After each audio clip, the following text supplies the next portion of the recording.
Okay, सो आपके लिए यहाँ पे एक टास्क है।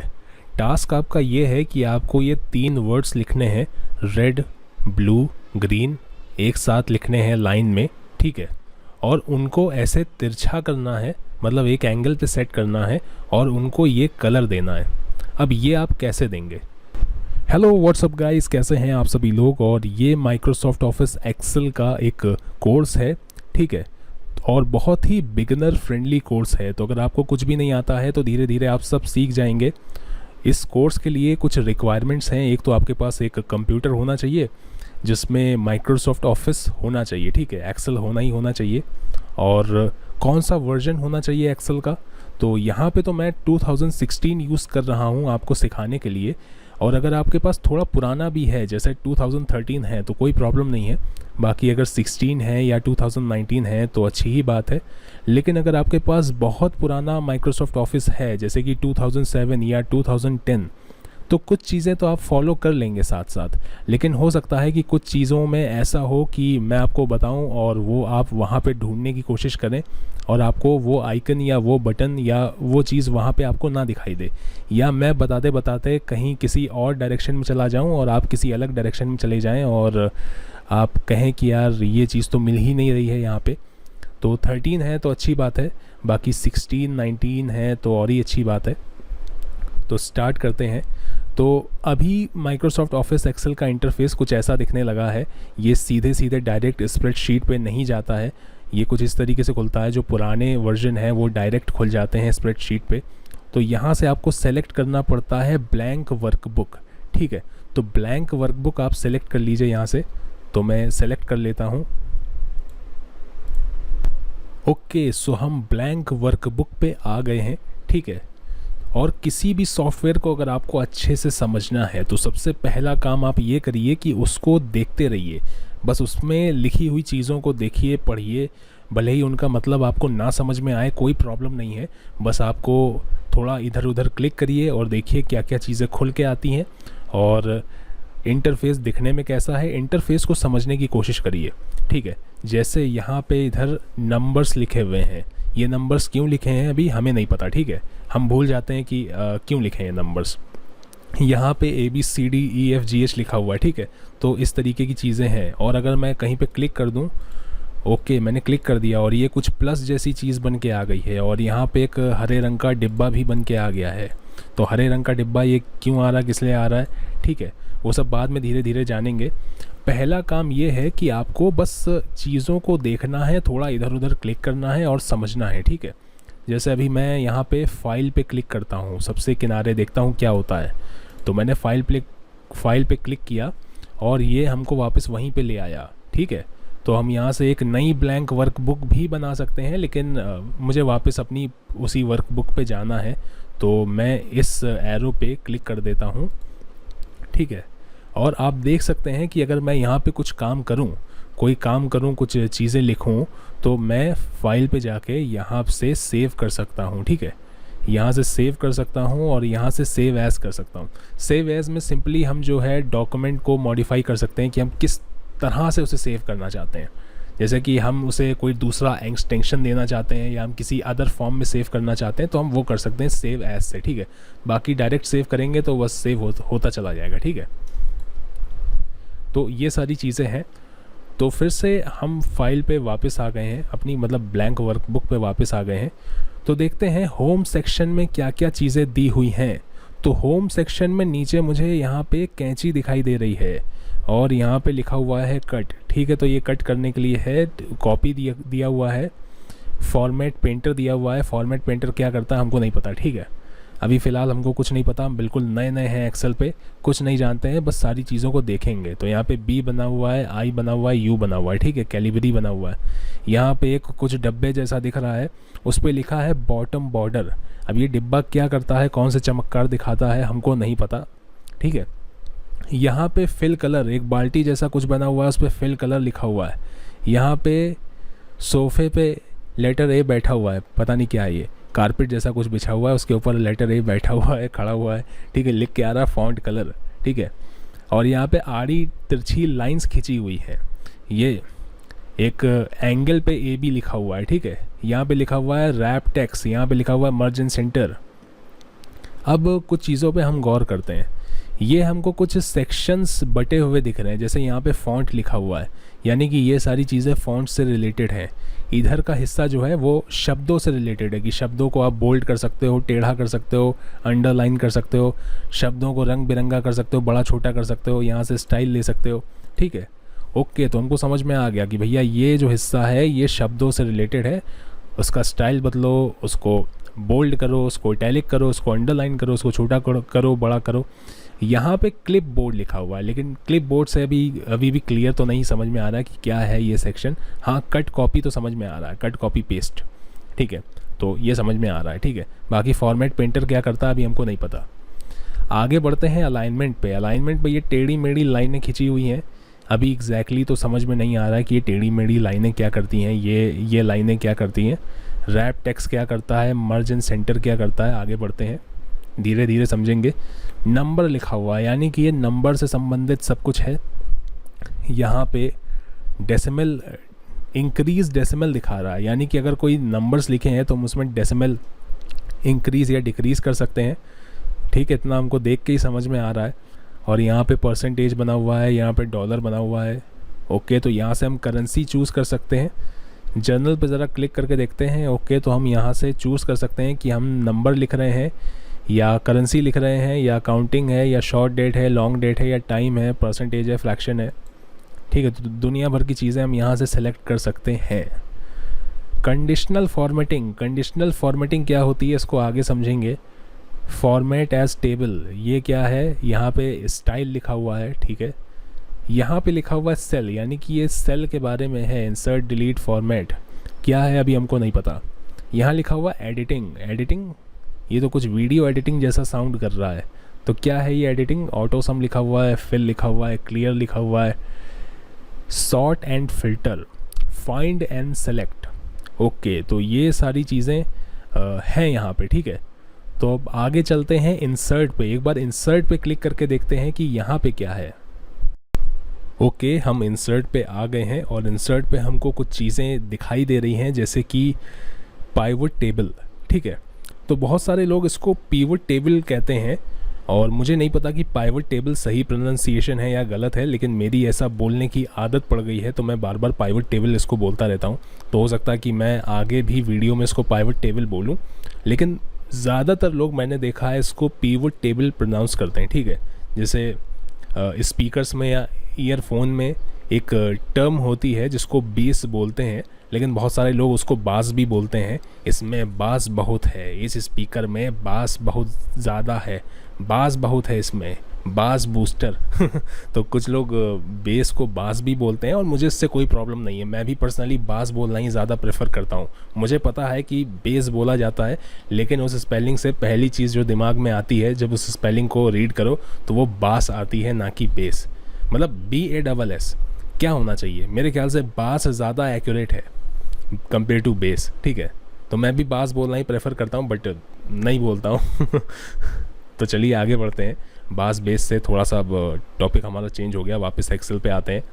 तो पाइवट टेबल है और रिकमेंडेड पाइवट टेबल, तो यहाँ पे इस सेक्शन में टेबल्स लिखा हुआ है।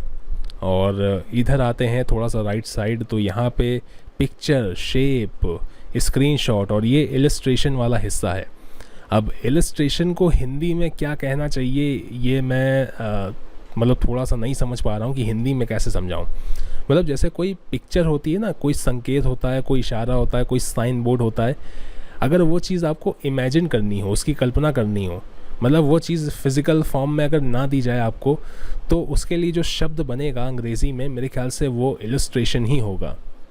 अगेन मुझे पता है कि मैं इसकी हिंदी आपको नहीं समझा पाया हूँ, थोड़ा सा मुश्किल है इसको हिंदी में डिस्क्राइब करना। तो यहाँ से आप पिक्चर, शेप ले सकते हैं, स्मार्ट आर्ट ले सकते हैं, स्क्रीनशॉट ले सकते हैं। ऐड ऑन्स, इधर आते हैं थोड़ा सा, get add ons, my add ins, Visio data visualizer, Bing map, people graph, ठीक है। तो बहुत सारी चीज़ें तो इसमें ऐसी भी हैं जो आप शायद कभी इस्तेमाल ही ना करें, या करें तो बहुत ही कम बार आपको उसकी ज़रूरत पड़े, ज़्यादातर बार आपको उसकी ज़रूरत पड़े ही ना, ठीक है। तो हम सारी चीज़ों को देखेंगे। चार्ट्स आ गए यहाँ पे, बहुत तरह के चार्ट्स होते हैं इसमें, लाइन चार्ट होता है, ग्राफ चार्ट होता है, डोनट चार्ट होता है, ठीक है। तो अभी चार्ट के लिए तो हमारे पास डेटा होना चाहिए, डेटा है नहीं। 3D मैप, और यहाँ पे क्या है, स्पार्क लाइंस लिखा हुआ है यहाँ पे, ठीक है। तो स्पार्क लाइंस लिखा है, और लाइन कॉलम विंड लॉस, ठीक है। फिल्टर्स, फिल्टर टाइम लाइन, ठीक है। डैशबोर्ड में इसका इस्तेमाल बहुत होता है, स्लाइसर वगैरह में। फ़िलहाल ये क्या है, अभी हम इसको इग्नोर कर देते हैं। Links, text box, header and footer, equation डाल सकते हैं हम इससे, सिंबल डाल सकते हैं, ठीक है। तो ये सारी चीज़ें इंसर्ट में आती हैं। ज़रा पेज लेआउट पे एक बार देख लेते हैं, क्लिक करके। पेज लेआउट पे हमने क्लिक कर लिया। पेज लेआउट पे मैं आपको एक ब्रीफ आइडिया अगर दे दूं तो ज़्यादातर चीज़ें एक प्रिंटेबल मटेरियल से रिलेटेड होंगी, या फिर ये कहा जाए कागज़ के पन्ने से रिलेटेड होंगी, कि जब आप कोई डॉक्यूमेंट पेपर पे प्रिंट करेंगे और उसमें आपको कुछ चीज़ें सही करनी है, एडिट करनी है, करेक्ट करनी है, तो उसके लिए पेज लेआउट में ही आपको जाना पड़ेगा। जैसे मार्जिन से यहाँ पे आ रहा है, कितना मार्जिन छोड़ना है, ओरिएंटेशन क्या रखनी है, साइज़ क्या रखना है, A4 रखना है, A3 रखना है, ठीक है। प्रिंट एरिया कितना रखना है, पेज ब्रेक और बैकग्राउंड और प्रिंट टाइटल्स, और उसके बाद विद, हाइट एंड स्केल, और ग्रिड लाइंस, व्यू और हेडिंग्स, ठीक है। तो ये सारी चीज़ें हैं। ब्रिंग फॉरवर्ड, सेंड बैकवर्ड, यहाँ पे आपको ये सारी चीज़ें मिल जाएंगी। फार्मूला में आपको फार्मूलेज मिलेंगे, फार्मूले मिलेंगे आपको, ठीक है। यहाँ पे आपको देखिए सम मिल रहा है, रिसेंटली यूज़, मैंने कौन से जो अभी यूज़ किए हैं वो वाले दिखा रहा है ये। फाइनेंशियल पे क्लिक करेंगे हम तो ये फाइनेंशियल फार्मूले सारे आ गए। लॉजिकल पे एंड, फॉल्स, इफ़, ठीक है, ये सारे आ गए। डेट एंड टाइम पे डेट से रिलेटेड फार्मूले आ जाएंगे, ठीक है। तो यहाँ पे सारे फार्मूले जो हैं वो लिखे हुए हैं, तो यहाँ से आपको फार्मूले मिल जाते हैं, ठीक है। बाकी name manager, define name, create from selection, ठीक है। यहाँ पे लिखा हुआ है ट्रेस प्रेसिडेंट्स, ठीक है, ट्रेस डिपेंडेंट्स, रिमूव एरोज, और ये इसमें और भी चीज़ें हैं। ये फार्मूला ऑडिटिंग, ठीक है, calculation option, show formulas, error checking, evaluate formula, ठीक है। तो ये सारी चीज़ें यहाँ पे हैं। तो आगे बढ़ते हैं डेटा पे। ओके, सो हम डेटा पे आ गए हैं, और यहाँ पे हमको दिखा रहा है फ्रॉम एक्सेस। एक्सेस जो है ये माइक्रोसॉफ्ट ऑफिस का ये एक टूल है, ठीक है। तो from Access, from web, from text, from other sources, ठीक है। तो ये जो सेक्शन है ये यहाँ पे लिखा हुआ है गेट एक्सटर्नल डेटा, ठीक है। तो मतलब डेटा हम बाहर से ले सकते हैं। जैसे मान लीजिए कहीं पे डेटा है, लेकिन वो डेटा एक्सेल फाइल में नहीं है, वो डेटा किसी वेब पेज पे है, किसी नोटपैड फाइल में है, या किसी और डॉक्यूमेंट में। तो अगर हमको वहाँ से डेटा लेना है तो हम यहाँ पे दी गई चीज़ों का यूज़ करके हम डेटा ले सकते हैं, ठीक है। यहाँ पे क्या है, गेट एंड ट्रांसफॉर्म, ठीक है। यहाँ से हमको आइडिया मिल जाता है कि ये चीज़ें किस बारे में है। यहाँ पे जो बटन्स हैं, जो आइकन्स हैं, वो किस बारे में है। जैसे यहाँ कनेक्शन लिखा हुआ है, यहाँ पे सॉर्ट एंड फ़िल्टर लिखा हुआ है, यानी कि डेटा को फ़िल्टर करने के लिए, है ना। तो ये डेटा को फ़िल्टर करेंगे यहाँ पे डेटा टूल्स हैं हमारे, यहाँ पे फॉरकास्ट है, यहाँ पे आउटलाइन है, ठीक है। तो आपका पहला काम ये है कि आप सारी चीज़ों को ध्यान से देखें, पूरे यूज़र इंटरफेस को अच्छे से देखें, ठीक है। जैसे यहाँ पे दिया हुआ है new query, show queries, from table, recent sources. अब ये किस लिए होते हैं ये अभी हमें जानने की ज़रूरत नहीं है, ठीक है। Filter, advance filter, text to columns, flash fill, remove duplicates, data validation, ये सारी चीज़ें किस लिए हैं अभी हमको जानने की ज़रूरत नहीं है, धीरे धीरे हम जानेंगे। तो इतना ऊपर का इंटरफेस आपने देख लिया। हालांकि इसके आगे भी है रिव्यू, व्यू, हेल्प, आप चाहें तो उसको भी देख सकते हैं। लेकिन जो इम्पॉर्टेंट चीज़ें हैं, वैसे इम्पॉर्टेंट तो सभी कुछ है इसमें, लेकिन जो मुझे इम्पॉर्टेंट लगता है वो चीज़ें मैंने आपको दिखा दी। अब थोड़ा सा नीचे का सेक्शन देख लेते हैं। जैसे यहाँ पे शीट 1 लिखा हुआ है, ठीक है। मैं अगर इस पर राइट क्लिक करूँ, अगर मैं इस पर राइट क्लिक करूँगा तो यहाँ पे इंसर्ट आ जाएगा, डिलीट आ जाएगा, रीनेम आ जाएगा, मूव और कॉपी आ जाएगा, ठीक है। तो ये सारी चीज़ें यहाँ पे आ रही हैं। और अगर ये जो प्लस बटन दिया हुआ है, मैं अगर इस पर क्लिक करता हूँ तो ये देखिए ये शीट 2 ओपन हो गई। अब 2 शीट हमारे पास हो गई। अब 2 अलग अलग शीट पे मैं कुछ लिख सकता हूँ।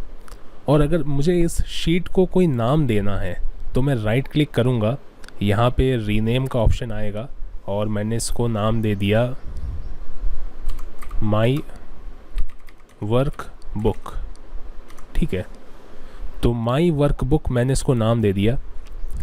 अच्छा, कुछ नाम ये एक्सेप्ट नहीं करता है। जैसे मैं शीट 2 को कोई नाम देने की कोशिश करता हूँ, मैंने राइट क्लिक किया, रीनेम पे क्लिक किया और इसको नाम देते हैं हिस्ट्री। अब ये देखिए यहाँ पे लिख के आने लगा history is a reserve name, तो एक एरर आ गया। तो होता क्या है कि एक्सेल में बहुत सारे नाम जो हैं वो रिज़र्व हैं उनके फंक्शंस के लिए, उनके टूल्स के लिए, तो वो नाम हम नहीं दे सकते शीट को, ठीक है। तो अगर मुझे नाम देना है तो मुझे कुछ और देना पड़ेगा, या तो मैं स्पेलिंग में जानबूझ के कोई गलती कर दूंगा, HSTRY मैंने लिख दिया और ये नाम ये ले लेगा, ठीक है। तो इसने इस नाम को एक्सेप्ट कर लिया। अब थोड़ा सा हम राइट साइड पे आते हैं तो यहाँ पे कुछ चीज़ें बनी हुई हैं। ये जूम इन और जूम आउट करने के लिए है। अगर मुझे जूम इन करना है तो मैं इसको इधर बढ़ा दूंगा और जूम आउट करना है तो मैं इधर बढ़ा दूंगा, और बीच में रखना है तो मैं बीच में रख दूंगा, ठीक है। यहाँ से क्लिक करके भी हो जाता है। मैं प्लस पे क्लिक करूँगा तो ये जूम कर देगा, और मैं ये माइनस वाले सिंबल पे क्लिक करूँगा तो ये जूम आउट कर देगा। यहाँ पे ये हमें किस तरीके से व्यू करना है, ठीक है। जैसे ये नॉर्मल व्यू है और पेज लेआउट पे मैं क्लिक करूँगा तो ये पेज के तौर पे दिखाने लगेगा पूरे पेज को इस तरह से, और यहाँ पे पेज ब्रेक व्यू आ जाएगा, ठीक है। तो इसको नॉर्मल ही कर देते हैं फ़िलहाल, और ये हो गया नॉर्मल, ठीक है। ओके, सो आपके लिए यहाँ पे एक टास्क है। टास्क आपका ये है कि आपको ये 3 वर्ड्स लिखने हैं, रेड, ब्लू, ग्रीन, एक साथ लिखने हैं लाइन में, ठीक है। और उनको ऐसे तिरछा करना है, मतलब एक एंगल पे सेट करना है, और उनको ये कलर देना है। अब ये आप कैसे देंगे? तो मैंने 2 शीट बनाई थी, एक हिस्ट्री नाम से और एक माई वर्कबुक नाम से। तो ज़रा मैं माई वर्कबुक पे क्लिक कर देता हूँ और हम आ गए माई वर्कबुक पे, और यहाँ पे मैं आपको करके दिखाता हूँ, ठीक है। तो कहीं पे भी इसको बना लेते हैं। तो सबसे पहले लिखते हैं कौन सा लिया था मैंने, रेड, ब्लू, ग्रीन, ठीक है। तो मैं यहाँ पे लिख देता हूँ रेड, इधर ब्लू लिख देता हूँ, इधर ग्रीन लिख देता हूँ, ठीक है। अब क्या करेंगे, ये मैंने रेड पे क्लिक किया तो ये हरा वाला डिब्बा जो है वो रेड के ऊपर आ गया, यानी कि रेड सेलेक्ट हो गया हमारा। अब ये जो ए है, ये जो हमारा ए है यहाँ पे जिस पे फॉन्ट कलर दिखा रहा है, यहाँ पे इसके राइट साइड के एरो पे क्लिक करेंगे, रेड सेलेक्ट कर देंगे, ठीक है। तो ये रेड हो गया।